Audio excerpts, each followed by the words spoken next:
mahilig talaga ako sa patawa. Like, performing and entertaining and whatnot.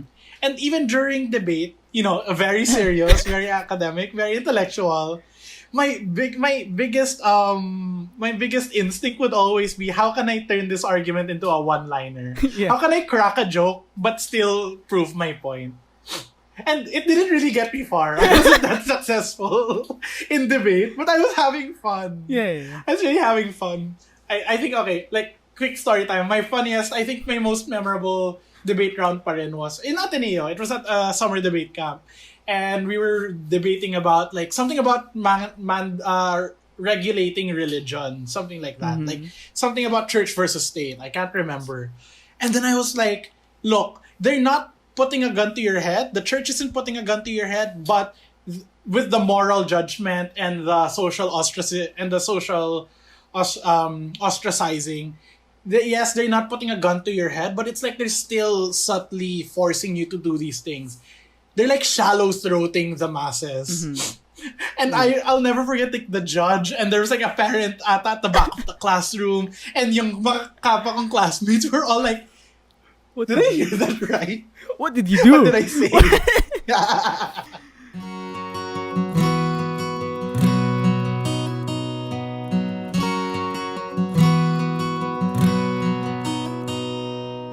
Hi everyone, welcome to the Meaning of Life podcast. With me here today is my good friend, Lorenzo Tan. So Enzo, hey guys. can you tell us something about yourself? Who are you and what do you do, man? Alright, what's up guys? I am Lorenzo Tan. You could call me Enzo. And wow, I haven't been asked that question in a while. Who are you? What do you do? Parang the meaning of that question's changed a lot over the years. Yeah.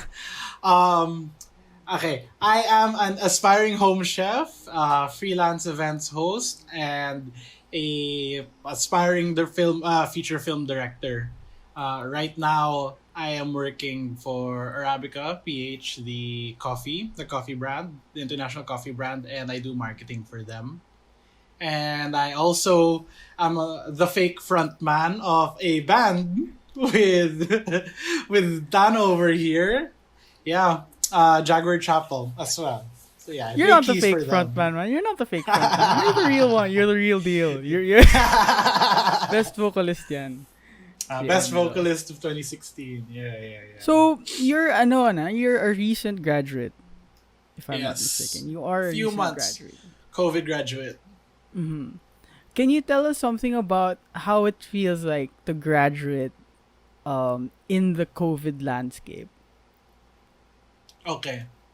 That's fair. That's a really fair question. Kasi, like, first half of the year, we weren't expecting na talaga anything. We were living life normal. Like, first sem of fourth year, of senior year, was completely normal. First half of second sem was completely normal. Like, up until the time na, okay, 1 week suspension. 1 week lang naman.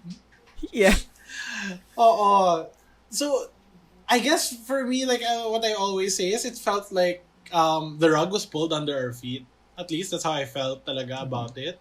Because it's not like you got to prepare for everything that was about to happen. You kind of just did everything normally, and now it's done. Bigla. Like, we went from going to classes, submitting and cramming our requirements, to around 2 weeks of cramming our requirements at home, until, at least in Ateneo, they decided na everyone just passes na lang. Everyone just passes. Yeah. Graduating people, you're graduates na. Okay na kayo. Ayun. So that's what it's like, man. How was it taken? Like the everyone passes thing. Like, was it? Because in DLSU there was a big controversy on this. Like, they did so many things, and the admin received so much backlash. But I would imagine that's not the same in Ateneo, since everyone gets like a pass. Yeah, well, definitely there was like a lot of 50-50 about it. Why? Kasi, syempre, like, as much as I want to be like, grades don't matter as much as you learned and all that, I know that grades still have a very important role to play. And a lot of people work very hard to, finish the SEM or finish their whole college life with good marks. And definitely, when we all pass, kasi it's like, it's like the semester didn't happen. Yeah. Like the grades, like nothing affects it. It's all just P. So definitely there are a lot of people na there are a lot of people na syempre nakahanap pa rin. Yeah. So, PPP. Oo. There are a lot PPP. Oo. There are a lot of people that syempre nakahanap pa rin. Kasi ako, not like I had the best grades in college, but I definitely was going to have my best grades ever in college, and suddenly, wala. Like, my standing Bs, my standing As kind of just They're disappeared. gone. Yeah. And, so that's one perspective to it. But definitely, the underlying assumption as to why they said na, let's just let everyone pass this semester was because they really thought about the situation eh. Like, access to internet and the family situation. What do people have to work at home? Do people have to do other things aside from attend school at home? Iba na yung responsibilities at home compared to your responsibilities in school. And I guess all of these factors led to Ateneo just saying, you know what, grades can wait until the next time. And syempre, that's a whole other discussion. But ayun, so that's what happened though, at least with us. Can you take us a bit back on when you first started in Ateneo? Because the ACET is remarkably notorious for being an unforgivable college test. I think in our batch, the CSA, only like 80 people passed, 70 to 80 people passed. Basta 2 sheets of paper lang siya. And of a batch of 400 plus, it's like 20% lang. 1 in 5 people. It's 1/5. Do you can you take us through like your ACET experience and how you got from being a graduate in CSA to being actually in Ateneo, your school, right? College. You're right. You're right talaga na it was a notorious test in our batch. Kasi I do remember Christmas party natin was after the results of 2 of ACET and UPCAT. Yeah. And I remember that lunchtime so vividly. Everyone was quiet. Kasi UPCAT came out the night before, and then Ateneo was going to release mga 12 o'clock that day. And yeah, that was just intense because guys, Tano and I were classmates in 4th year. And that was really just like a very tense experience. But ACET, like with all the hype to it, with all of the dreading for it, at least I guess my experience was, let's just say it was a bit unorthodox to it in the sense na I think I had a lot of opportunities to review so much, and Tano and I were in a class where all of our classmates were like banat reviewing all the time. Like lunchtime I would remember some people talagang nagbabasa ng reviewer kit nila sa like outside or in the cafeteria. But at least ako may memory of going up to it and doing it was really me thinking na there's nothing in this test that will come out that we probably have not heard or solved or practiced in some form over the past 4 years. I think that was like my biggest perspective going into it. Like it's somewhere there in the back of my head, in the back of our heads. We probably studied it. We probably had to answer it in a test. More or less, it's the same things that would have come out. And I think holding that perspective, I intentionally chose to not review the same way you're expected to, which is, like the reviewer book and the review classes and the studying every day. I think just because the ACET and like any other entrance test, it's 70% mentality, 30% preparation. Not to discount na you really do need to remember all of the geometric formulas, and you really do need to remember how did I forget? What's the b squared minus 4ac over the ano ba yun? quadratic equation? The quadratic equation. Diba? Like, syempre, these are things that you need to, like, kind of have as muscle memory. Ayun, that's the word, muscle memory. Like, these are the things that I focused more on. But the thing about the ACET is that at the end of the day, it all boils down to multiple choice pa rin eh. Yeah. Like, that's really what I was sitting on. Because I didn't want to enter that classroom, like, trying to remember the chapters and chapters of things that I studied months before. I really just wanted to say na, okay, look, mahina ako sa math, so I will study so much for math. But I did not expect to be able to solve even half of those items. Mhm. Kasi at the end of the day, like, pwede naman yan right minus wrong, di ba? Like, that was just get as many right as you can. Yeah. Oo. And so I really just sat on, okay, whatever happens, if I know it, I'll know it. If I don't, I still have 1 in 4 chance. So, let's try to close that 1 in 4 chance as much as possible. And if not, let's just be convicted with the smartest. Yes. Do you have any like? So, yun. Do you have any of your top tips to like incoming asset takers out there in the future on like what to do in the test? Okay. Well, definitely, I don't know if this advice applies for this year in particular because I know that we have other forms of admission for college now. But, to whoever is listening, definitely skim through everything. And like any test, actually, in general, like, look at it and answer what you know. Like, if you're sure na, sagutin mo na, shade that circle already. And then it doesn't matter if out of 25, 4 lang yung nasagot mo or 5 lang yung nasagot mo. That's fine. That's already 5 sure items. The rest, read the questions, look for context clues. I'd say look back and forth kasi minsan there are tests that aren't designed so well that if you look at one other question, it kind of gives you the answer na pala to another.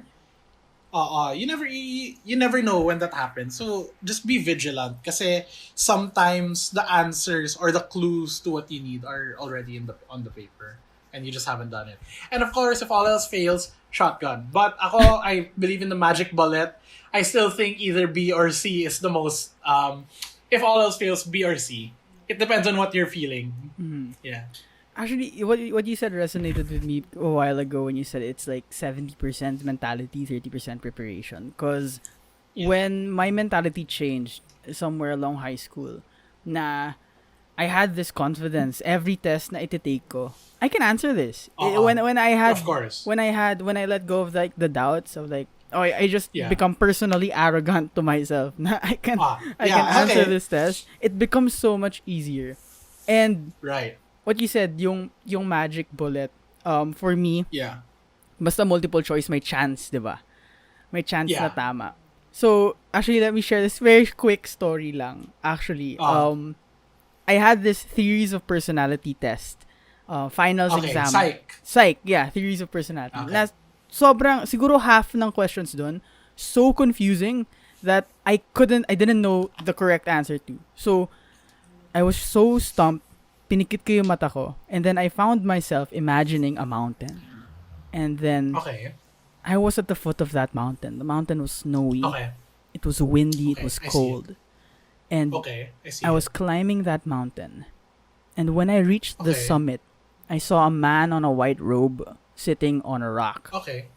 The man was Jesus. Was he floating? No, he was sitting. Okay. Yeah, the man was Jesus. He was holding two tablets.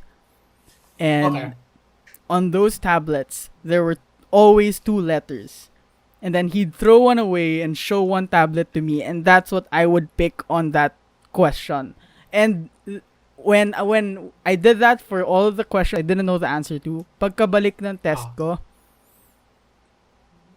I got 4, dude. That was like the first time na parang, it's magic or Jesus got my back. I don't know. I think it's like it's the magic bullet, man. It's the magic bullet. It is. It really is. I really get that, dude. Like, a test is a test, diba? A test is supposed to measure, diba, what you have or what not. But when multiple choice in particular, it really just gives you that assurance pa rin eh. Yeah. Now, if you don't know it, yun nga, the man on the magic mountain, Jesus on the mountain, or the magic bullet, or whatever it is that helps you feel cool and feel better about not knowing it. It gives you that window. Yeah. I like that. I like that vision. That's really cool. I use it all the time now. It's my secret weapon. So actually being in Ateneo, like getting in. Okay. How is it? How was the transition for you? Going from a high school student to a college student. How was it different, academics wise or culture wise? How did it change? Okay. Okay. Well, definitely the biggest change for me was that okay, not like it's the farthest, but like I living in Makati and then studying QC, I rented an apartment in Katipunan. I think for me that was the first and the biggest adjustment. Just like living semi and independently. I was rooming naman with one of my barkada, Blue. He's also from CSA. Mhm. And that was really fun. But definitely that was like already the first step na, syempre sheltered high school kids, may nagluluto para sa'yo, someone's there to wake you up if you don't wake up to your alarm. Like they're, just these things that Yeah. I didn't have to think about before. Now I had to think about. But that was one. And that even spread out into the way classes and the Ateneo culture was. Like, I really don't think na it's a joke when they say na, like, yes, the ACET is hard, but that's, like, passing the ACET is easy, staying in Ateneo is harder. I think particularly because of the biggest adjustment I had to make as a student and, even in orgs and whatnot. And that is the holistic formation slant of Ateneo, the whole well-rounded philosophy of the core curriculum and all that stuff. Like, like not every test, not every requirement was built the same. Not every class was built the same way. Not every teacher was built the same way. Like five people could take the same class under five different profs and have totally different experiences. And I think it was particularly the case kasi, kanina we were just talking about how multiple choice kind of still gives you 1 in 4. Mhm. Pero what if your exam is like an essay, like a one page paper exam that show your understanding, explain what you learn, or if it's like a more performance based thing where it's like show what you learn through a presentation or create it or emphasize the principles in this new design form, for example. Like these little things were things that I really had to adjust to and learn more, especially as a business student.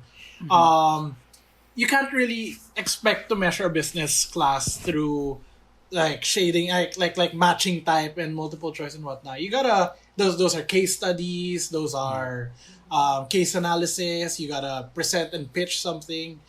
You really had to integrate these things inside. Internalize them before you could explain them. And for me, yeah, that's the biggest jump between high school and college. Diba? Kasi we're more independent learners na eh. Mhm. Diba? Ayun. I think that was for me the biggest step in terms of academics at least. Yeah. Yeah, how about the your life in the extracurricular space? Because back in high school, you were one of the most active people out there, parating sa council, and you were always leading sa cheering, sa bands, and everything else. Did it change Right. for you when you went to Ateneo, went to college? Okay. Okay. First, and when you just recounted the stuff we did in high school, guys, Tano was the one half of the main cast. He starred in our fourth year short film contest together, and Oh my I was so goodness. excited to be classmates with him because the year before he was also like he was the villain naman in his class in his class's entry. So nung nakita ko classmates kami, sabi ko, okay, I'm really going to write this story knowing that Thanos gonna be in it. Oo, like. Oh, I just remember. That was fun. That was fun. That was That was fun. really fun. That was the most spontaneous overnight na. It's like, natulog na lang din tayo sa Oo. Magallanes. Oh, sa bahay na not even our classmate. Yeah. Yeah, I just ringed. Fire naman. I just ringed Jerome up. Sabi ko, Jerome, pwede ba Yeah. kayo matulog dyan? I was like, crazy. And like, Enzo and I slept at the basement. Although it's not a basement. It's like it's a good room, like aircon and everything. Yeah, it's like their media, like their TV room. Yeah. Yeah. That was crazy. That was a good experience. Writings on the wall. Is it Oh, still up on your Writings on the Wall. YouTube? Yes, I don't delete my old videos. Like kahit ngayon na syempre iba na standards ko, I refuse to delete anything. Do you cringe when you watch it? Okay, when we say cringe, I feel like it's such a loaded word. But okay, I say yes, I do cringe at it, not because I think that it's bad now. I just look at it and think of it from my shoes today.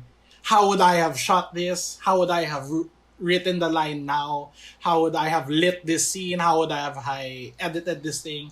And I cringe because I know more now. I've since the 5 years since high school, I've read more, I've studied more, I've practiced more, and so I know things more now. And I cringe that I wish I knew it before. So yeah, Yeah. ayun. Yeah, I get that. So, so going back to the extracurricular question, yeah, it's really the extracurriculars that really got me through high school and really inspired me to, keep working. Because I was having fun doing what we did, like whether it was council or cheering or band stuff or the video stuff. And I think that's also half of why I think it was my original reason for wanting Ateneo, actually. Because in high school, I was with debate team. And on weekends, we had like 4 to 6 tournaments a year. Yeah. And so there would be weekends na Saturday, Sunday, we're in another school, we're debating against the other high schools. And so for me, pinaka-idol nun was Ateneo Debate Society. I was like, okay, I really want to be with these guys when I moved to college. So that was really my main motivation for going into Ateneo. Kasi, funnily enough, nung recruitment week, di man lang ako sumali. I didn't join the I didn't why? even sign up to apply. Because I had a change of heart. Like, What happened? this summer, I just realized na, okay, kasi, ako, and I'm sure guys, like, you'll level with this too, mahilig talaga ako sa patawa. Like, performing and entertaining and whatnot. And even during debate, very serious, very academic, very intellectual, my biggest instinct would always be, how can I turn this argument into a one-liner? Yeah. How can I crack a joke but still prove my point? And it didn't really get me far. I wasn't that successful in debate, but I was having fun. Yeah. I was really having fun. I think, okay, like, quick story time. My funniest, I think my most memorable debate round pa rin was in Ateneo. It was at a summer debate camp. And we were debating about, like, something about regulating religion. Something like that. Like, something about church versus state. I can't remember. And then I was like, look, they're not putting a gun to your head. The church isn't putting a gun to your head, but with the moral judgment and the social ostracizing, yes, they're not putting a gun to your head, but it's like they're still subtly forcing you to do these things. They're like shallow throating the masses. And I'll never forget the judge, and there was like a parent at the back of the classroom, and yung mga kapwa kong classmates were all like, did I hear that right? What did you do? What did I say? So yeah. So I realized that, yeah, I did enjoy public speaking, but not the sharp argumentative side as much. I realized that I focused more on the entertainment side of it. And that's why what I didn't do as much in high school, which I did much more in college, was I moved more into events hosting. Because I felt like it gave me the same rush of public speaking, but now it was more free-flowing and more fun. Ayun. So definitely, I had a change of heart in that way and in a lot of ways as well with extracurricular stuff. Yeah. What makes a good host for you, Enzo? Like, what do you keep in mind when you host? Because Yeah. I get rattled. Yeah. I get rattled when I host because I feel like everyone's looking at me and like everyone is judging what I do, all the words that come out of my mouth. So what goes into Right. your mind when you do host, and yeah, what generally makes a great host for you? Okay, I'm going to go with my instincts first and say, guys, just watch the previous episodes of Thanos' show, because what I'm about to say, like, I think, like, actually, like, what I do enjoy about your show is also what I'm going to say, and that the number one thing is that a good host has to have very good senses.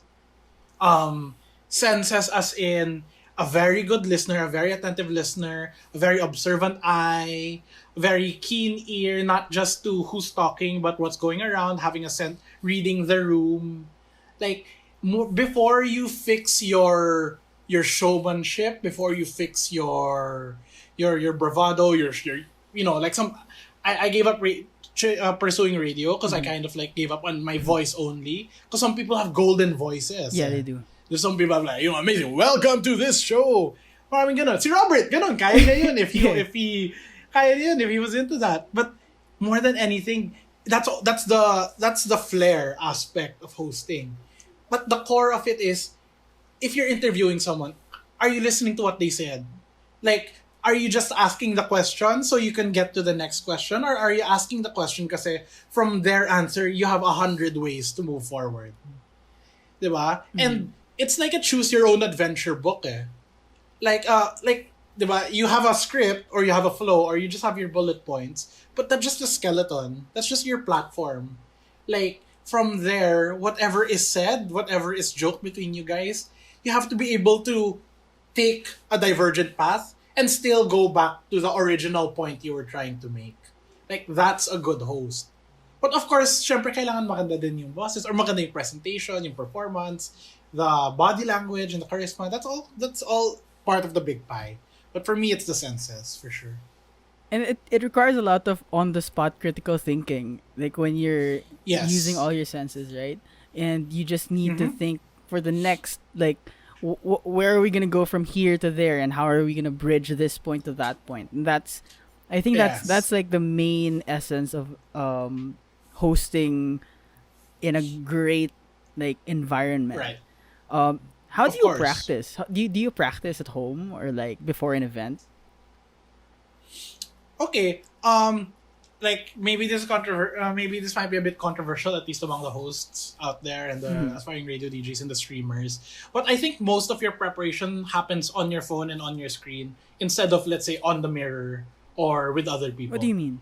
I think that most of your preparation for any event, any streaming, is actually taking in as much of the world around you, as much of the culture happening around you, and having that in your head. Like, ako, at least for me, that's what I think is my weapon. At least everyone has their own weapon. Eh. Some people have like amazing voices, diba? Some people are just like funny nila talaga. Ako, for me, how I prepare is I read. I read up and I watch a lot of whatever's happening. Topics, politics, sports, what's happening in the local scene, what's happening internationally, what's the hottest show right now, who released a new song. Like, all these things, I care. Well, in the first place, I really care about it naman talaga. I do like to keep my tabs on what's happening now, on the trends, and what interests me. But I also think kasi that creates a wide safety net of ways to relate with some people. Because, I mean, you'll get with me, like, you won't 100% vibe with everyone. Yeah. Diba? Some people okay lang, some people neutral, some people you really even won't level with at all. And that's totally fine. Hey, diba? Like, as long as no one's being a dick to each other, like, it's okay to admit na iba-iba vibes natin. But, following the news and whatnot creates this backup and this assurance na if someone says something or someone says a joke, alam mo na yon. Diba? Listen to the news. Know what's happening now. Like, read the room. Kasi, syempre now we are all learning, diba, to be very as politically correct and as respectful of each other now. And you never know. This week you might crack a joke na you didn't know something bad happened the last week. And now it's so distasteful. Like, context. Give context and nuance to your discussions. And don't just repeat the same cliche lines. That's what gives your script personality, eh? Yeah. I would imagine cracking an airplane joke on September 12, 2001 would be quite of course distasteful or something like that. Distasteful. Yeah. Diba? Out of context, that maybe it was a totally plain joke, but because you didn't know the tragedy that happened the day before, it comes out bad. So just be staying aware, but also not reading too much. Like, the concept of doom scrolling, bro. What's that? Doom scrolling. Okay, we're all scrolling on our phones every day, like social media, going through TikTok, YouTube, Netflix, whatever. And you do take in news, and let's be real, like, reading the news right now it can make you sad, it can make you like feel bummed, it can make you feel hopeless about the state of things, global warming, the way the world's coping with COVID and whatnot. These things can make you disappointed with government and whatnot. There's like a fine line between knowing what's happening and just like overexposure. Once you cross that line, you're not adding any more value to your existence, to your discussions with other people. You're just getting sad. So yeah, I think just knowing your threshold and learning to draw that line. Kasi yun nga, like I don't want to be reading bad news 24/7. Yeah, it's bad for your health. I just want to know it's bad for your health din eh. Like so much on your shoulders na nga. You have your responsibilities and whatnot. And then you read too much over what's happening. I say know enough. Know enough about what you want to know. And be respectful of what you don't want to know but still have to because you're being respectful and responsible. And then drop the rest. Just because it's better for your mental health din. Yeah. Actually, Enzo, so in between like hosting and doing all these other things on your plate, you are, at least to me, like this very natural, creative person. You love to create. Thank you. And you do well at it. So can you tell us something about what inspires you to create? And where do you get all these ideas from? Okay. Okay, and I think this is where it starts tying in together. But when I say na it's really important to know what's happening in the world and just follow a lot of things. For me, I take it the next level because now that I know what I follow and now that I know who I support, the artists I like, the people that I admire, I really like to take inspiration from a lot of things. And for me, I think that was always my biggest source of inspiration. I think before and now it still is music. Definitely. Yeah. Even when I was starting out with my flip Mino, like my little tiny camcorder, I was just like filming around school and filming my trips with like, dati wala namang, di naman ako SLR before. Like it was just a press and record and then a digi zoom. And so I would just capture what was around me. But while I was capturing, I was trying to remember what was the vibe of the place, how was I feeling, what was the energy. And I would already, before editing the video, I would already think of the song I wanted to use. I didn't know naman about copyright. We were like 10 years old, 9 years old pa at the time. Yeah. So I would just download whatever song I was thinking of off YouTube and then I'd use it. And then that would dictate how I would try to edit the video. And I think that really carried over from how I started to up to now. And in a lot of different ways. Kasi okay, like when we were talking about the short films we made together, the writings on the wall, parentheses Lost in the World. The writings on the wall was a song by OK Go, and it's a song about two people. It could be platonic, it could be romantic, it could, depending on how you read the song. But it's about two people who used to care about each other a lot, but it's like nothing really happened, but it's plain to see the writings on the wall that things aren't the same anymore. And so that was like the core of the story that we wrote. It was about two best friends who I don't know how we decided we were gonna tell the story within 5 minutes, but about two friends who grew apart from being the best of friends, and because of things that don't really happen on the surface level, and just move on forward. And I was also inspired by Kanye's Lost in the World. Not really the lyrics of that song, because like I don't think like the lyrics really applied, but more of the energy. Like it was just such a chaotic song. Like the original outro, song, the original Lost in the World, yeah.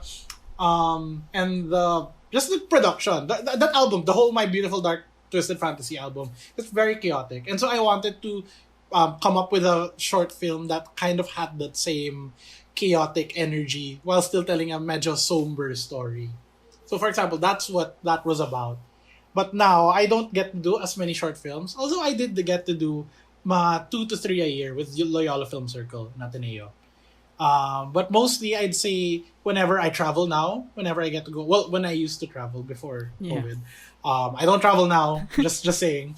I would just remember lang talaga the food I ate and the places I went to and the clothes I wore and the memories I had in those places. And I would already look for the same song. And then I would use that song pa rin as my platform to jump. So it wasn't the videos that dictated the song. For me, actually, it was the song that dictated the way I would shoot it, the way I would film it. So for me, talaga, music. Oo. Mm. And that also led you to actually starting the band, Jaguar Chapel. Yes, Jaguar Chapel, formerly known as Wilderness Pack. Um, that one was also inspired by a movie. A Disney. I can't remember if it's Disney, but it's called Band Slam. No. Did you watch Band No, no, Slam? no. Okay. Okay, so the story of Band Slam is this curly haired kid. Okay, I didn't know my hair was curly then. But this curly haired white boy transfers into a new school and he's a David Bowie fan, like a big David Bowie Stardust, Ziggy Stardust fan. And he sees that there's like a popular band there. And apparently, from his old school, no one cared about the band. Like the rockers were nothing. But in this new school, that rock band was like, they were the kings. Mm-hmm. And so he decided he wanted to form a band. But he loved music, but had no instruments, no singing whatsoever. So his story was he got Vanessa Hudgens to be his bassist. He got Ali Michalka to be his front woman, and then a bunch of other ragtag guys. I remember the bassist pala was like a super flea from Red Hot Chili Peppers fan, which is really funny. And so it was just nice. It was like a love story for the 90s, 2000s, 80s. Well, 90, I think it was like a 90s guy kasi who directed that one. Kaya sobrang Red Hot Chili Peppers and the later half of David Bowie and ska. It was a lot of ska. He made a ska band, by the way, which I'd never heard of before. Ska is punk with trumpets and brass. Oh, wow, okay. Tony Hawk music. Mm-hmm. Oo. And so I was just inspired lang na this guy who has no talent brought together a bunch of musicians and created a band and created cool original music. And so that's what I wanted to do entering high school. I asked if I could manage the band during first year because I wanted to do that. But I had no instruments whatsoever. Jump forward to fourth year and we were all classmates, we were all friends, and it all just made sense. Na, tara, let's start a band. One Direction pa nga yung pinaka-peg natin. You were three vocalists. That was 3 vocalists, man. Oo. Buti lang hindi KD 2.0 si Rob Oo. 4th year. For more context, we tried to get into Battle of the Bands for 4 years. Okay, first one, I was with the Batch Band, with Sinabeni. Yeah. That Batch Band was always its own thing then.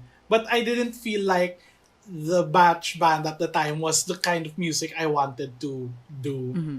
And so second year, I tried it with Survey and with our drummer and a bunch of people. We were called the House of Gold. We never practiced.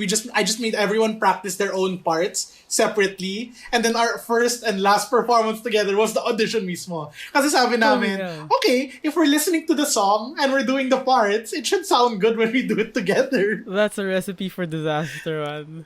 That's disaster, dude. How was it? How was the performance though? We did Thriller by Fall Out Boy, and it was just okay because it's a heavy song. It's like and so obviously kung walang timpla yung amps, hindi kayo nag-practice, you haven't created that sound. I didn't know that at the time. I just thought you played the song right, you're good. Mm-hmm. I didn't know that timpla and the mix and the blending all matter as much din eh. Yeah. So yun, it sounded like a mess. It was a holy mess. Yeah. At least you guys still performed, man. At least you guys still performed. At least we got that one performance in the auditions and then never again. And then House third of Gold, year. rest in peace. In third year, that was what were we called? Okay, I forget. We were Clouds. Okay. Third year, medyo acoustic naman yung approach namin kasi we wanted to do like an Ed Sheeran. Well, okay, not my personal inspiration. It was very inspired by DJ, who was really part of that whole endeavor. But we wanted to do like one acoustic, one electric mix, kind of like very 2000s alternative Mhm. stuff. But I forget na basta di rin kami nakapag-practice. And then, ayun, we all, medyo nag-Real Madrid si Rob that year. He joined the batch band. Oo. And, of course, being a friend pa rin, I really supported pa rin. And they did so well. I loved their cover of, Uptown Funk. ano ba songs nila nun? Uptown Funk and Sweet Disposition. Medyo, Oh, wow. actually, natin think mo, ang layo ng songs na yon. But, yeah, like, they were still our friends naman eh. Medyo, we didn't plan it out right and it didn't come out right. But fourth year, we practiced so much. Yeah, we did. We did overkill. We with practiced the so practice. much. We did overkill. We were practicing in school, we were practicing in lunch break, and then pupunta pa tayo sa bahay ni Servi, the drummer, to practice more. Yeah, and we'd Oh. sweat out in his back room Yeah. Yeah. all night. Siguro mga hanggang 12 Oo. and then Yep. and then okay, tama na bawal na magpalo si Servi for the Oo, night. lalabas yung tatay niya. Yep. Yeah. Oh, Yeah. goodness. That's 2K after. Oo. Yeah. Actually, with all this, with all that you do, right? Like music, films, hosting, Yeah. and your businesses. What's your end game here? What's your end goal? What are you working towards? Okay. The thing is, I've never been able to really put, like, at least growing up, like, I kind of, okay, my biggest idol before from YouTube was Ray William Johnson. Mm-hmm. Oh, So classics. like the initial form of the dream, classic, like equals 3. Not like that show would fly today, and not like I relate to much of the humor now as I did when I was like, yeah, 10 years old. Ha ha ha, that's so funny, he's so offensive.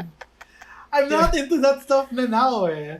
But that was the start. I have to admit that it was him and Ryan Higa. So before I really wanted to be a YouTuber. But then also the YouTube landscape changed over the past 3 years pala, ang iba na. Moreover, from the time that it was Smosh, Fred, Niga Higa, Ray William Johnson, like that original, the Vlog Brothers. I wanted to be a vlogger.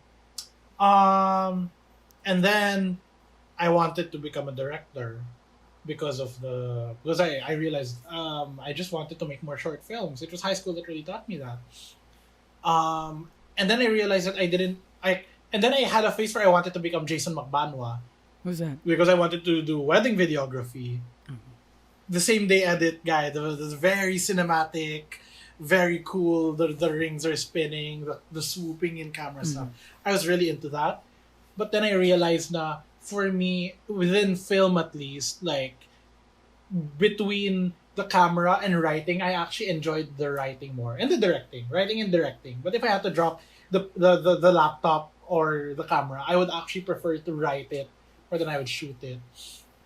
And so I dropped the videography aspect. I didn't want to chase that as much. And then the hosting came around, and then I tried a bit of acting as well. You know, like just trying a lot of things, and the hosting. So I really wanted to try to become a talent naman. But now that I'm kind of here after college, I think it's all culminated with one thing that's been running all throughout all of those that I never even paid attention to so much, but I really got to practice over the past few years, and that was I've always been into cooking. I've always been into the kitchen and eating and appreciating what my lola makes, my dad makes, my mom makes, everyone, and eating out, of course. I've been trying to cook since I was like 10 or 9. It started with hot dog and scrambled eggs. Of course. And fried rice and pancit canton. The Yeah. classics, diba? The merienda. And then, when I started living alone in Katipunan, I had to cook more for myself. It was cheaper, it was healthier, and sometimes bitin nga ako sa nakakain ko, so I would try to make it better myself. And so, with all of the things that I know that it looks like, it's like completely unrelated stuff. Hear me out. The end goal is Anthony Bourdain, David Chang, Binging with Babish. I want to host, produce, edit, direct myself with food. Your own cooking show. That's kind of like the vision. My own cooking show, or maybe a travel show, or maybe like a culture show in general. But just centered around, food, good vibes, good travel, good places, that kind of stuff. Those are my idols, eh. Yeah. They're nerdy about the history and the culture of the food, but not so nerdy about the technique. Now, you must julienne the carrot to exactly 1/16 of an inch. Like, it's not cerebral like that. Just having fun with the Oo. food. Like just having fun with like. Definitely. Is there a I would imagine there's like a barrier right now for like cooking shows because of COVID and everything limiting lalo na Right. yung, yung like with cooking in general, like restaurant Right. businesses, like you have a restaurant business, right? Yes, yeah. uh how do you like overcome that siguro yung struggle na yun now in this new landscape? How do you continuously connect with people through food if you're kind of like Right. limited in this sense? Right. That is a very big problem. Kasi like, of course, good food and good chefs will always be there. Good ingredients will kind of always be there naman. Like, especially in the Philippines, we're a very tropical country. We have a lot of unique fruits and veggies and fish and other stuff. But half or even most of it is that it takes away the interpersonal aspect of eating eh.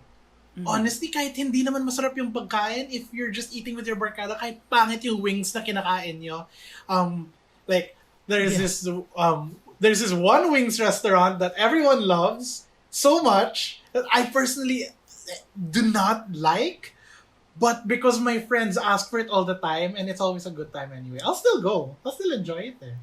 I'll still enjoy the company. You're not gonna name drop the I'm not gonna say, But I think like, basta, like, so because you take away that aspect, it's really, that's the biggest thing you have to attack now eh.